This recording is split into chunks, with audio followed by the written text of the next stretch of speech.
नमस्कार मित्रों, मैं हूं डॉक्टर हरिनिवास। संस्कृत साहित्य एवं संस्कृति के चैनल पे आपका स्वागत है। मनुस्मृति चल रही है। कल हमने जाना कि किस प्रकार से अगर हम अपने विवाह आदि में ध्यान न रखें तो हमारे कुल का अधोपतन होता है। देखिए, वैसे भी कहा गया है कि पैसा तो हाथ का मैल होता है। यानी अगर आपकी धन संपत्ति गई तो जीवन में आपने कुछ नहीं घुमाया, क्योंकि वो तो फिर से मिल जाएगा। अगर आपका स्वास्थ्य चला गया तो आपने कुछ कुछ लॉस कर लिया है, क्योंकि एक बार कोई बीमारी अगर शरीर में बैठ जाए तो भैया फिर उससे बाहर आ पाना, फिर से पूर्णतः स्वस्थ हो पाना बड़ा कठिन होता है। लेकिन अगर हमारा चारित्र्य, हमारे कुल का पतन हो जाए तो फिर तो ये मान लीजिए कि एक बार कुल पे लगा हुआ कलंक जो है वो मिटा नहीं करता है। फिर तो वो बड़ा ही, जिसको कहते हैं कि सफेद चादर पे लगा हुआ दाग है, आप कितना भी धो लो वो अपनी असर तो दिखाएगा ही। चलिए, हमारा कुल शुद्ध, स्वच्छ, पवित्र रहे, विवाह के समय विशेष करके हमको इसका ख्याल रखना चाहिए। बड़ी विस्तार से चर्चाएं चल रही हैं, लेकिन तीसरा अध्याय गृहस्थ धर्म, अब जो विवाह हो ही गया है तो गृहस्थ धर्म के जो कार्य हैं उनकी चर्चा आगे होगी, और इनको थोड़ा संक्षेप में लेंगे, क्योंकि बहुत सारे लोग तो अब इनके बारे में भी नहीं जानते हैं, और जान के भी इसका उपयोग करेंगे इसका भी मुझे कम ही विश्वास है। कहते हैं कि पंच यज्ञ विधानम चा पंक्तिम चान्वाहिकीम ग्रही। प्रत्येक गृहस्थ को 5 प्रकार के यज्ञ करने चाहिए। ये पंच यज्ञ जो है आह्निकीम, ये नित्य प्रति की क्रिया है। ये ऐसा नहीं है कि आप साल में एक बार बैठ जाएं, महीने में एक बार बैठ जाएं। कुछ लोग तो ऐसे होते हैं कि वो सोचते हैं कि जिंदगी में एक बार सत्यनारायण की कथा करवा ली तो यार करवाई तो थी, अब करवा के क्या करेंगे। कुछ लोग बहुत सारे ऐसे व्रत, उपवास वगैरह के बारे में सोचते हैं, लेकिन ये पंच यज्ञ जो है ये तो नित्य प्रति करने के यज्ञ। कौन कौन से 5 यज्ञ हैं, चलिए उसके बारे में जानते हैं। पंच सूना गृहस्थस्य चुल्ली पेषण्युपस्करा कुंडिनी चोदकुंभस्य बद्धिते यास्तु वाहयन। देखिए, 5 ऐसे स्थान हैं गृहस्थ के लिए जहां उससे कुछ हिंसाएं हो जाया करती हैं। एक तो है चूल्हा।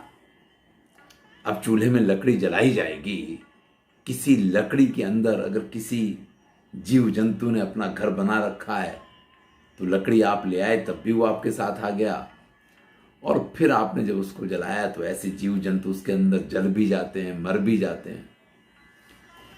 अब तो ठीक है, बल्ब लग गया तो पतंगे आते हैं, उस पर चिपक जाते हैं, कुछ मर जाते हैं, कुछ रह जाते हैं। लेकिन पहले तो हमारे घर पे वो दीपक ही जला करता था, उस दीपक में भी कुछ पतंगिए जल जाते। तो हमारे यहाँ जो प्रज्वलित अग्नि होती है, कुछ जीवों की हिंसा, हत्या उससे हो जाया करती है, तो एक पाप का कारण बनता है चूल्हे। दूसरा पाप का स्थान बताया है चक्की। आटा पीसते हैं आप। कहावत है कि गेहूं के साथ घुन भी पिस जाता है। कितना भी साफ सुथरा अनाज हो, लेकिन कहीं ना कहीं कुछ ना कुछ एक आध जीव जंतु रह सकता है। इसलिए हमारे यहाँ तो पूजा वगैरह के लिए जो अन्न तैयार किया जाता है वो गेहूं को भी धोया जाता है पहले, और गेहूं को धो के सुखा करके और उसके बाद ही उससे पूजन की सामग्री बनाई जाती है। सीधा गेहूं जैसा आया बाजार से उसको सीधा पीस दिया, इस प्रकार की बातें नहीं हुआ करती। लेकिन फिर भी जब आप उसको धोएंगे तो उन जीवों की हत्या हो जाएगी। तो ये जो चूल्ही है, चूल्ही के बाद जो चक्की है, फिर आप झाड़ू वगैरह लगाते हैं, पेशणी उपस्करा, जो आप घर की साफ सफाई करते हैं, तो भैया कहीं मकड़ी दिख जाएगी तो आप जिंदा तो छोड़ेंगे नहीं, एक झाड़ू का फटका मार ही देंगे। कहीं कोई कॉकरोच दिख जाएगा, कुछ चींटियां अगर दिखाई दे रही हैं तो उसको आप वहां गेहूं का आटा तो नहीं डालेंगे, झाड़ के सीधा बाहर कर देंगे। अब किसी की टांग टूटी, कोई मर भी गई, तो आप इन चीजों पे इतना ध्यान तो देते नहीं है। तो तीसरा कारण हुआ आपका झाड़ू लगाना, ओखली, चावल वगैरह को कूटना है। अब कई बार ऐसा होता है कि सब्जी वगैरह भी जो काटनी होती है वो भी इसके अंतर्गत आएगी, तो उसके अंदर भी कई बार कुछ जीवाणु, कुछ इस तरीके की चीजें होती हैं जो कट आ जाएं। अब देखिए, किसी में सब में तो मुर्गे की टांग जैसी हड्डी नहीं होती ना कि वो बीच में आ जाए। बहुत सारे ऐसे जो सूक्ष्म जीव जंतु हैं, वो इन सब के साथ उनकी हत्याएं हो जाया करते हैं। एक स्थान और है जहां पानी का घड़ा रखते हैं, जहां जल भरते हैं, उस जगह पे भी, क्योंकि पानी में ठंडक होती है, घड़े के आसपास चींटियां आ जाती हैं। अब तो फिर भी बहुत पक्के घर बन गए, बहुत सारी इस प्रकार की आपने व्यवस्थाएं कर ली हैं। आप कई बार इतने ऊंचे स्थान पे रहते हैं कि वहां भी कई बार इस प्रकार की, नहीं तो वहां पे मक्खी और मच्छर, इनकी बहुत आने की संभावना रहती है, विशेष करके चींटियों की संभावना रहती है। और जल भरने पे, जल लेने पे, जल गिरने पे उनका तो जीवन चला जाता है। तो ये जो 5 हमारे यहां ऐसे स्थान हैं कि इनके बिना भी नहीं चलता है, और इन क्रियाकलापों को करने में हमें अवश्य ही यहां पे हिंसा का पाप लगता है। तासाम क्रमेण सर्वासाम निष्कृत्यर्थम महर्षि भी, हमारे यहां महर्षियों ने, हमारे यहां ऋषियों ने, हमारे यहां मुनियों ने इन सभी प्रकार के पापों से निष्कृत्यर्थम, बचने के लिए, बचा तो नहीं जा सकता लेकिन उनके प्रायश्चित के लिए, पंचकृत्ता महायज्ञ प्रत्यहम ग्रह मेदिना, जो गृहस्थ लोग हैं उनके लिए 5 प्रकार के यज्ञ बताए हैं। देखिए, ये 5 प्रक्रिया ऐसी हैं, खाना बनाना है तो चूल्हा जलाना पड़ेगा, आटा चाहिए खाने के लिए तो चक्की में पीसना भी पड़ेगा, साफ सुथरे घर में रहना है तो झाड़ू भी लगानी पड़ेगी, सब्जी अब्जी काटनी पड़ेगी, धन धान्य आदि व्यवस्थित करना पड़ेगा, और पानी तो घड़े में भरे बिना कैसे गुजारा होगा। तो ये सब तो नित्य कर्म करना ही पड़ेगा, और ये करेंगे तो इसके साथ जो पाप होना है वो भी होना ही है। तो हमें इसका प्रायश्चित ही ढूंढना रह गया, और उस प्रायश्चित के लिए पंचकृत्ता महायज्ञ प्रत्यहम ग्रह मेदिना, प्रति अहम, प्रतिदिन गृहस्थ लोगों को ये 5 यज्ञ करने चाहिए। अब समझिए 5 यज्ञ कौन कौन से हैं, उनको जानते हैं। अध्यापनम ब्रह्म यज्ञ, सबसे पहला यज्ञ है ब्रह्म यज्ञ है, और पढ़ाना, अध्यापन करना, खुद को पढ़िए, बच्चों को पढ़ाइए, अपने बच्चे नहीं है तो दूसरों के बच्चों को पढ़ाइए।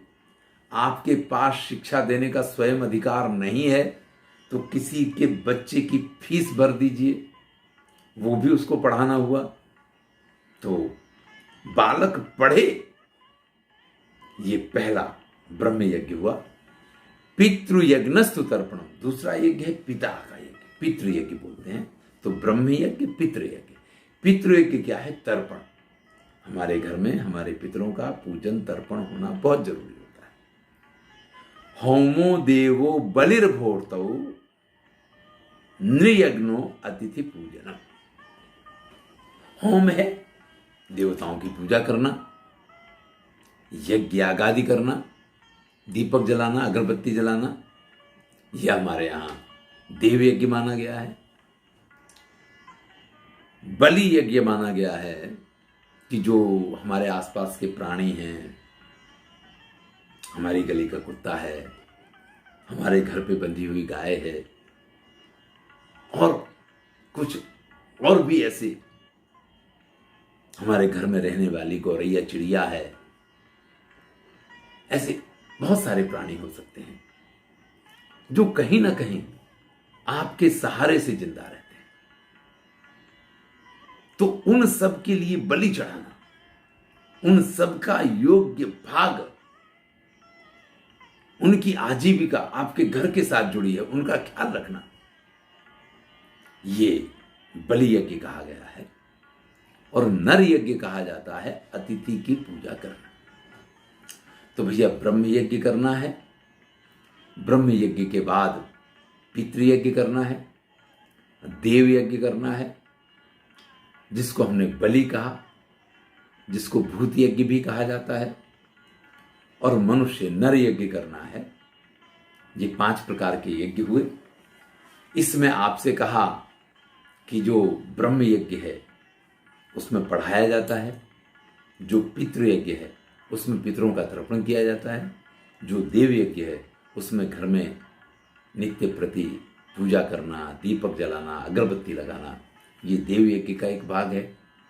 भूत यज्ञ यानी प्राणियों के ऊपर दया आपको दिखानी होती है, और मनुष्य यज्ञ में आपको अतिथियों का सत्कार करना होता है। ये 5 प्रकार के यज्ञ हैं जो नित्य प्रति व्यक्ति को करने ही चाहिए।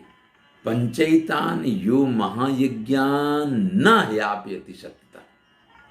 भाई ये जो ऊपर 5 प्रकार के यज्ञ बताए गए हैं, अगर व्यक्ति शक्तिमान है, व्यक्ति समझदार है, और वो इन यज्ञों का अगर उल्लंघन नहीं करता है, तो हमारे शास्त्र ये कहते हैं साग्रहेपि वसन नित्यम सूना दोषैर न लिप्यते। वो गृहस्थ होने के बाद भी उसको किसी प्रकार का दोष नहीं लगता।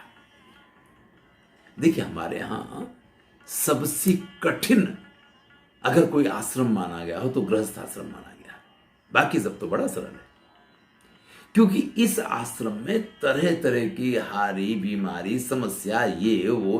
अब देखिए यहां बताया कि 5 प्रकार के ये काम ऐसे हैं कि इनके बिना भी नहीं चलेगा, और इनको करोगे तो पाप लगेगा। तो भैया ये बिना भी गुजारा नहीं है, और कर रहे हैं तो पाप लग रहा है। तो जो लोग इन 5 प्रकार के यज्ञों को करते हैं ना, उनको इसका किसी भी प्रकार का दोष नहीं लगता है। यानी वो गृहस्थ धर्म में लगने वाले सभी प्रकार के पापों से बच जाते हैं। देवता अतिथि भृत्यानाम पितॄणाम आत्मनश्च यह ना निर्वपति पंचानाम उच्छ्वसन न सजीवति।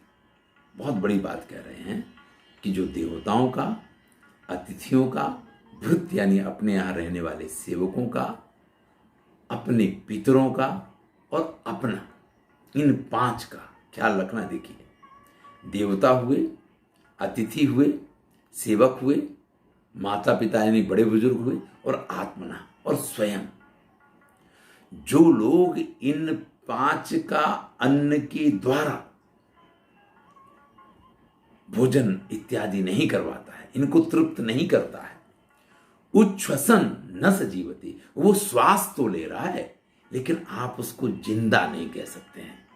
ऐसे व्यक्ति बिल्कुल मरे हुए के समान हैं, जिनके जीते जी उनके घर में उपस्थित देवताओं के लिए दीपदान इत्यादि ना होता हो, अतिथियों का स्वागत सत्कार ना होता हो, जिनके यहाँ सेवक उनको गाली देते हों, जिनके यहाँ के सेवक उनके ऊपर प्रसन्न ना रहते हों, जिनके पितरों की बलि वगैरह ना दी जाती हो, जहाँ पितरों का पूजन वगैरह ना किया जाता हो, और जो स्वयं अपने लिए कमा के अन्न भी नहीं खा सकता हो, तो ऐसा व्यक्ति सिर्फ सांस ले रहा है, जिंदा है ये तो सिर्फ कहने भर की बात है।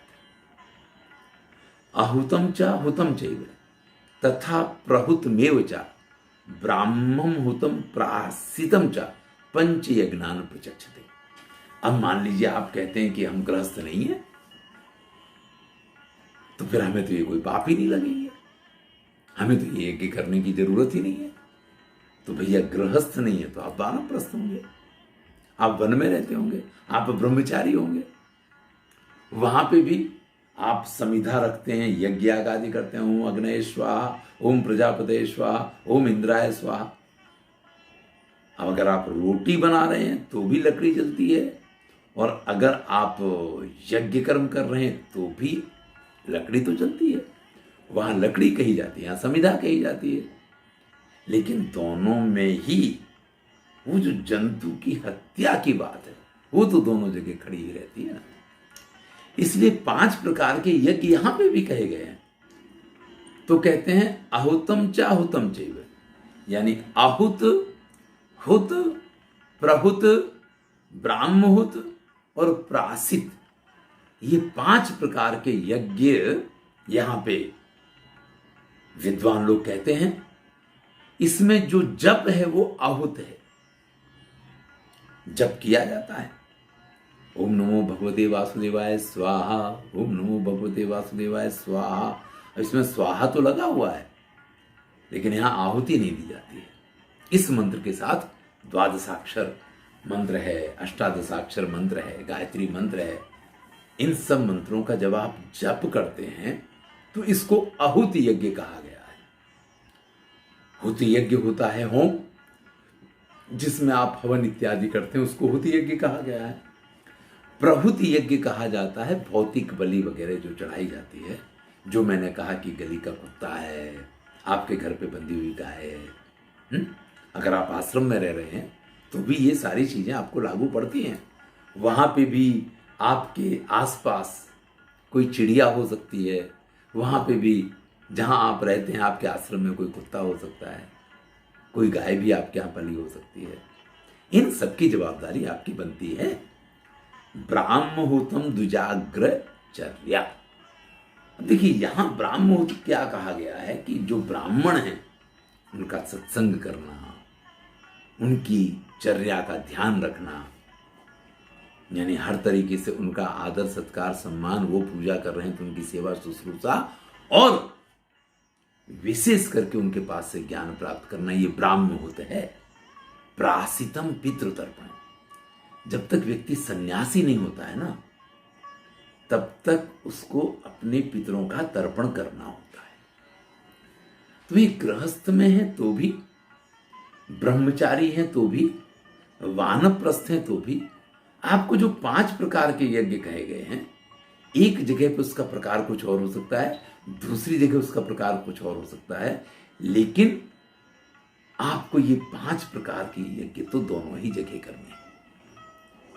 स्वाध्याय नित्य युक्त स्याद् दैवे चैवे कर्मणि दैव कर्माणि युक्तो ही विवर्तिदम चराचरम। जो व्यक्ति हमेशा अपने स्वाध्याय में रत रहता है, ब्राह्मणों की सेवा, वेदों का अध्ययन, यही सब स्वाध्याय है। नित्य प्रति अग्निहोत्र करना, यज्ञ आदि जो आपकी विधि है वो करना। जो व्यक्ति इस प्रकार से देव कर्म करता है, यज्ञ कर्म करता है, स्वाध्याय करता है, वह सिर्फ अपने लिए ये सब नहीं करता है। अब देख लीजिए, मैं ये कह सकता हूं कि जो भी वीडियो मैं बनाता हूं ये मेरा अपना स्वाध्याय है, अपने सुख के लिए बनाता हूं, क्योंकि ये कार्य करने में मुझे एक आनंद की प्राप्ति होती है। आप भी जानते हैं कि मेरे वीडियो के ऊपर व्यू कितने हैं। YouTube से मुझे कोई पैसे की अपेक्षा इसलिए मैं ये वीडियो डालता हूं, ये भी आप नहीं कह सकते हैं। और अगर ये वीडियो सिर्फ धन के लिए होते तो संभवतः 100, 200, 500 वीडियो के बाद मुझे रुक जाना चाहिए था, या किसी ऐसे विषय का चयन कर लेना चाहिए था। क्षमता तो है ही बोलने की कि जिस विषय से मुझे बहुत आर्थिक लाभ होता, लेकिन संस्कारों के सिंचन का एक बार बीड़ा उठाया है, तो अगर मैं ये स्वाध्याय कर रहा हूं तो चराचरम विभर्तिदम, तो इससे पूरे जगत का पोषण होता है। जो भी इस वीडियो को सुनेगा, किसी ना किसी के अंदर, अरे भाई आपने सुना, आपने इस पे विचार नहीं किया, आपको लगा शायद कि माई फुट, तो हो सकता है ये आपके लिए, लेकिन किसी ना किसी के मन में अगर किसी एक वीडियो के माध्यम से भी थोड़ा सा भी विचार आ गया तो मेरी सारी मेहनत सफल हो जाती है। तो इस प्रकार के कर्म जो व्यक्ति करता है तो वो चराचर विश्व की कल्याण की कार्य किया करता है, ऐसा यहां महाराज मनु कह रहे हैं। चलिए 75 श्लोक यहां करके पूरे हुए हैं। अब ये जो 5 प्रकार के यज्ञ है, इन यज्ञों को कैसे और इनकी विधि विधान किस प्रकार के होने चाहिए, इस सब की चर्चा आगे शुरू होगी। धन्यवाद। मैं हूं डॉक्टर हरिनिवास। आनंद लीजिए, वही बात कि अच्छा लगे तो मित्रों के साथ शेयर अवश्य कीजिए।